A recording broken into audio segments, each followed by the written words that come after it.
السلام عليكم ورحمة الله وبركاته. بخير هاني كلشي مزيان. اليوم غادي نهضروا على اللقاح، وهو اول واحد اللي دار اللقاح ربما في الوطن العربي كامل. هو الملك صاحب الجلالة سيدنا الله ينصره والله يشافيه.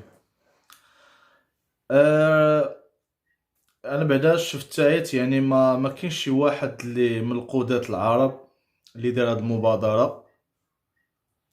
اول واحد هو الملك. باش تكون ملك ودير انت الاول هاد اللقاح اللي كيتخوف منه، يعني المغرب كامل كيتخوف من هاد اللقاح هذا.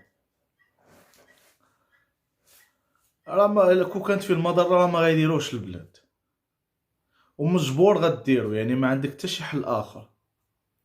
اما ديرو اما تبقى مع هاد المرض هذا. الملك خرج ودار لقاح باش يحيد ديك الشكوك كامله.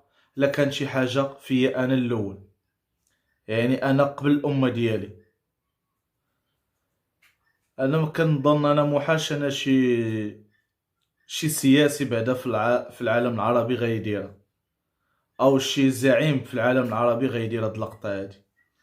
وغينوضوا شي فلاسفه غيقول لك هذاك راه ماشي لقاح وراه سينما وما عرفت شنو. علاش السينما؟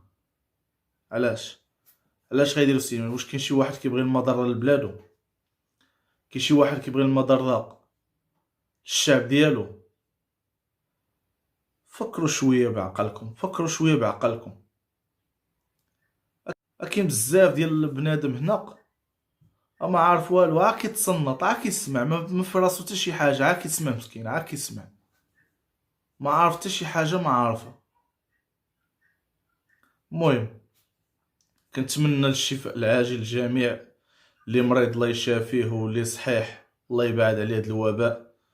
وان شاء الله احنا راه كلنا مع الحمله، كلنا غنديروا اللقاح، وكلنا يعني مع مالكنا. اي حاجه دارها غادي نديروها. وتهلا.